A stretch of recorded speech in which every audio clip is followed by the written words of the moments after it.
Assalamualaikum warahmatullahi wabarakatuh. Selamat malam, sahabat-sahabat ngobrol sama Ibu. Selamat malam Bu Isti, apa kabar Ibu? Waalaikumsalam Mbak Kiki, Alhamdulillah. Nah, Bu Isti, saya tuh sering dengar nih, bahkan saya juga sih di rumah. Sebenarnya kita harus banyak menegakkan aturan. Misalnya, sekarang tuh kan lagi musimnya sekolah di rumah nih.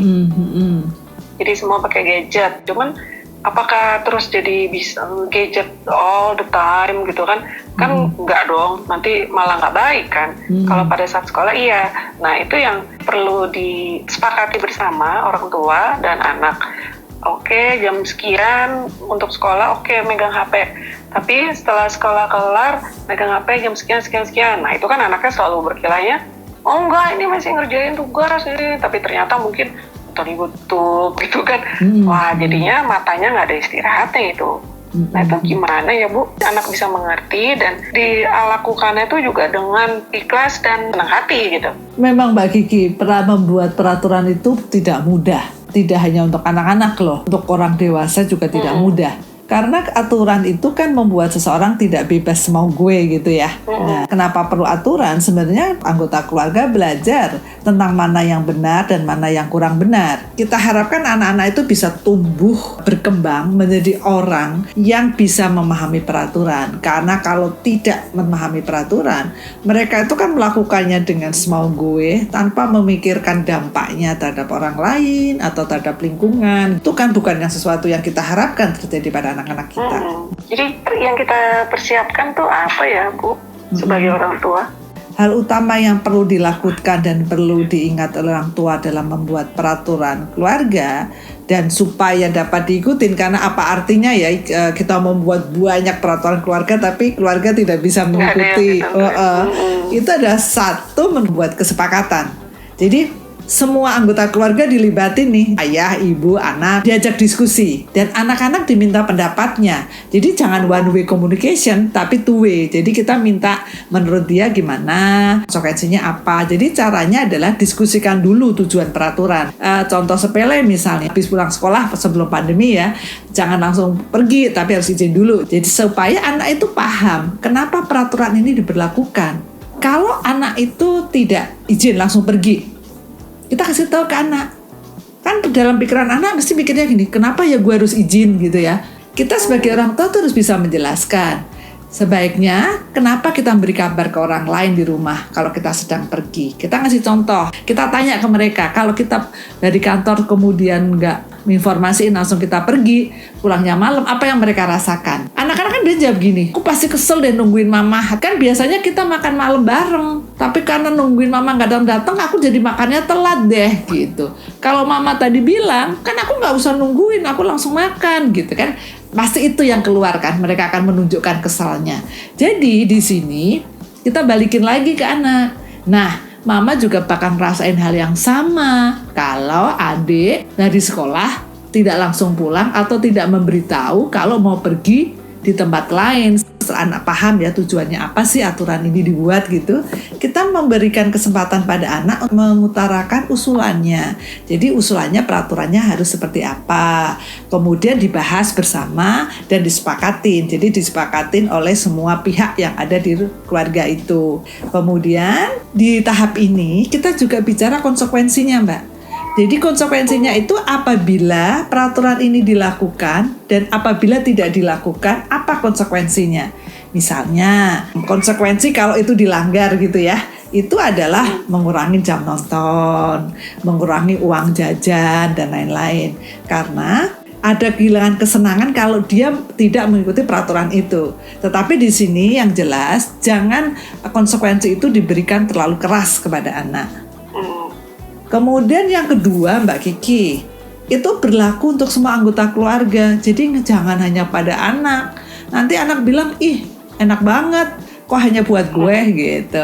Jadi peraturan ini dengan segala konsekuensinya harus dilaksanakan dan diberlakukan untuk semua anggota keluarga. Karena kalau hanya berlaku bagi anak, tidak bagi orang tua, anak tidak akan mendapat contoh yang baik, contoh yang nyata. Akibatnya anak-anak juga akan tidak komit. Orang bapak juga begitu, Ada loh anak-anak yang langsung ngomong misalnya ya, pagi harus bangun pagi dari libur, ternyata bapaknya habis subuh tidur lagi. Anak bisa ngomong, kok ayah boleh tidur lagi gitu, kenapa saya nggak boleh gitu. Jadi ada anak yang langsung ekspresi mengatakan begitu, ada anak yang diem, wah kalau ayah bisa begitu kenapa aku nggak bisa, berarti nggak komit lah gitu. Jadi dia akhirnya menjadi tidak komit, dia bisa melanggar peraturan itu. Kemudian selain itu, kita juga ingat ya, kita ini kan juga sebagai role model ya, sehingga kita harus memberikan contoh yang baik dan anak akan mendapatkan persepsi, oh orang tua aku nih adil nih ya gitu ya, sehingga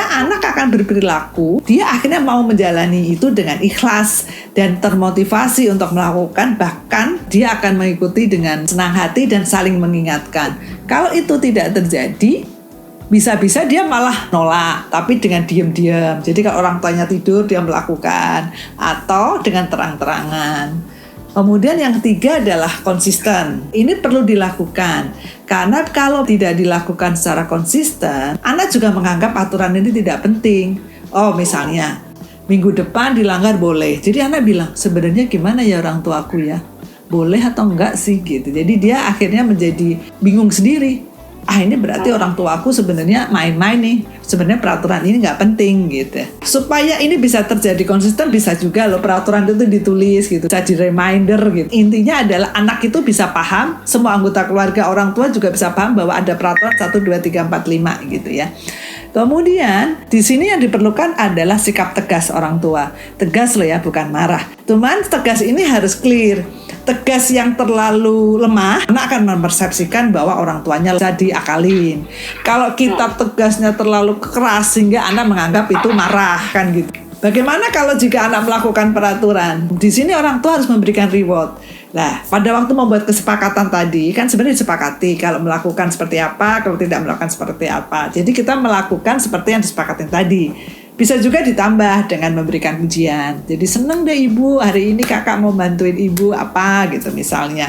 Kemudian tepukan di bahu atau hadiah gitu. Atau hal-hal lain yang membuat anak itu bisa senang dan termotivasi untuk melakukan aturan itu besok lagi dengan lebih baik lagi. Wah, berarti mungkin bisa dengan bahasa cinta di episode kemarin ya Bu.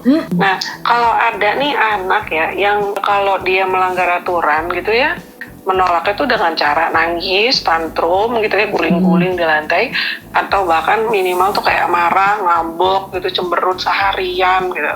Nah itu tuh gimana ya Bu mengingatkan tentang aturan, bahwa bukan aturan itu harus dengan ikhlas dan nggak boleh pakai marah, ngambek dan lain gitu, gimana ya Bu? Memang kan ada anak-anak tertentu ya yang kadang-kala kalau kita lihat gitu ya, dikasih peraturan kemudian dia melanggar, malah yang heboh dia gitu ya. Kalau menemuin anak yang seperti itu gitu, kita biarkan dulu. Jadi pada waktu dia emosinya lagi naik, kita jangan menagih aturan itu. Dia makin marah, dia makin nangis, dia makin gulung-gulung gitu ya. Yang kita perlakukan adalah kita pendekatan halus, misalnya oke, tenangkan dulu, kasih waktu sekitar 5 menit atau 10 menit untuk menenangkan diri. Jadi nanti kita biasanya bisa bicara begini, tenangkan dulu ya nak, nanti kalau sudah siap kita bicara. Atau kita yang mengamati, oh dia udah nangisnya udah turun, udah tenang. Kan biasanya kalau lagi tantrum itu kan nafasnya tersengal-sengal ya. Kalau sudah mulai nafasnya teratur lagi gitu, kita baru mendekat dan kita ajak bicara. Tanyakan apa tadi emosi, kemudian berikan pengertian, lalu ingatkan kembali tentang aturan yang disepakati. Lah ini harus dilakukan dengan bahasa lembut, empati, dan kasih sayang. Sehingga anak akan paham, oh orang tuaku bisa memahami aku dan memberitahuku dengan baik. Kenapa ini perlu dilakukan? Karena kalau pada waktu tantrum kita langsung bicara, kita pasti nggak didengarkan. Akhirnya sia-sia kita bicara. Bener ya Bu, nanti lagi anak tantrum, kita paksa, dia makin marah, kitanya makin marah ya. Hati-hati Mbak Kiki, karena kalau nanti sama-sama marah, sama-sama kesel, bisa terjadi luka batin. Terjadi ya. Nah, jadi kayak bikin aturan itu ya, kita harus pinter-pinter banget pelaksanaannya. Yang penting, satu, harus sepakatan, berlaku untuk semuanya, dan harus konsisten. Oke, sahabat-sahabat, kalau ada pertanyaan, boleh tulis di kolom komen di bawah. Mohon subscribe, share kepada teman-teman yang lain ya. Sampai jumpa. Wassalamualaikum warahmatullahi wabarakatuh.